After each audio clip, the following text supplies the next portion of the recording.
26 नवंबर यानी कि आज संविधान दिवस के रूप में मनाया जाता है।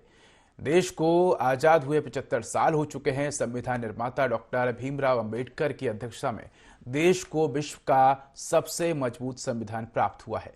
ऐसे देश अग्रणी पंक्ति में है और हमारे संवाददाता राहुल अग्निहोत्री ने असिस्टेंट प्रोफेसर डॉक्टर भूपेंद्र करवांदे से विशेष चर्चा की।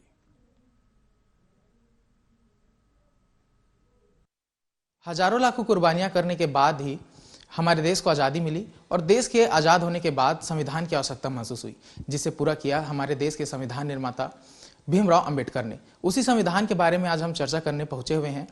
हमारे साथ चर्चा करने के लिए मौजूद है डॉक्टर भूपेंद्र, जिनसे जानेंगे कि क्या कुछ है संविधान की विशेषताएं और संविधान दिवस को क्यों मनाया जाता है। सर, आप असिस्टेंट प्रोफेसर के रूप में कार्य करते हैं, संविधान के बारे में काफ़ी कुछ जानते हैं। मैं चाहता हूं कि आप शुरू से बताइए कि किस तरीके से संविधान बनाने की प्रक्रिया प्रारंभ हुई थी। देखिए, संविधान बनाने की जो प्रक्रिया थी उसमें संविधान सभा के सदस्यों का चुनाव हुआ और संविधान सभा के सदस्यों का चुनाव होने के पश्चात में संविधान सभा की जो पहली बैठक है 9 दिसंबर 1946 को हुई और वहीं से हमारे संविधान बनाने की प्रक्रिया प्रारंभ हुई।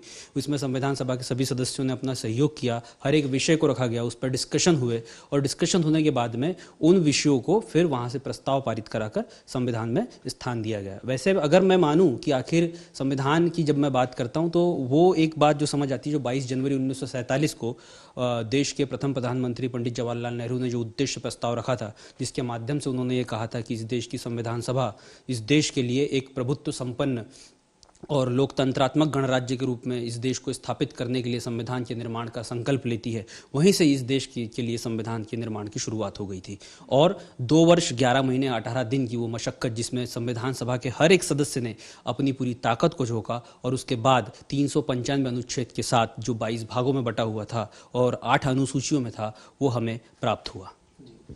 भीमराव अंबेडकर के द्वारा ड्राफ्टिंग कमेटी की अध्यक्षता की गई थी। काफ़ी ज़्यादा मेहनत के बाद जो संविधान हमारा निकल करके सामने है। आप संविधान का अध्ययन करते हैं सर, क्या कुछ निचोड़ निकल के आता है, क्या है हमारे संविधान का ध्येय? बिल्कुल, ये बहुत सिंपल सी बात है। कभी कभी ऐसा होता है आपके साथ कि आप पूरे संविधान को नहीं पढ़ सकते, तो इसलिए कभी कभी आपको संविधान की प्रियम्बल पढ़नी चाहिए, जिसे हम प्रस्तावना कहते हैं। उसमें ये कहा कि हम भारत के लोग भारत को संपूर्ण प्रभुत्व संपन्न समाजवादी पंथ निरपेक्ष लोकतंत्रात्मक गणराज्य बनाने के लिए, इसका तात्पर्य यह है कि हम भारत को क्या बनाना चाहते हैं। उसके बाद भारत तथा इसके समस्त नागरिकों को सामाजिक, आर्थिक, राजनीतिक न्याय, ये न्याय, विचार अभिव्यक्ति, विश्वास, धर्म और उपासना की स्वतंत्रता, ये स्वतंत्रताएं और प्रतिष्ठा और अवसर की समता, ये समानताएं और उसके साथ व्यक्ति की गरिमा, ये सब प्राप्त कराने का जो उद्देश्य है, ये देश के संविधान की प्रस्तावना से झलकता है, जिसका हर एक अनुच्छेद अपने आप में स्पष्ट है और ये बताता है कि ये विश्व का सबसे विस्तृत संविधान है और इसमें हर वर्गों के लिए, हर स्थितियों के लिए उपबंध है। निश्चित तौर पर एक अनुशासित, एक मजबूत और एक उभरता हुआ राष्ट्र बनने के लिए उस राष्ट्र में संविधान का अच्छे से लागू होना काफ़ी ज़्यादा आवश्यक है।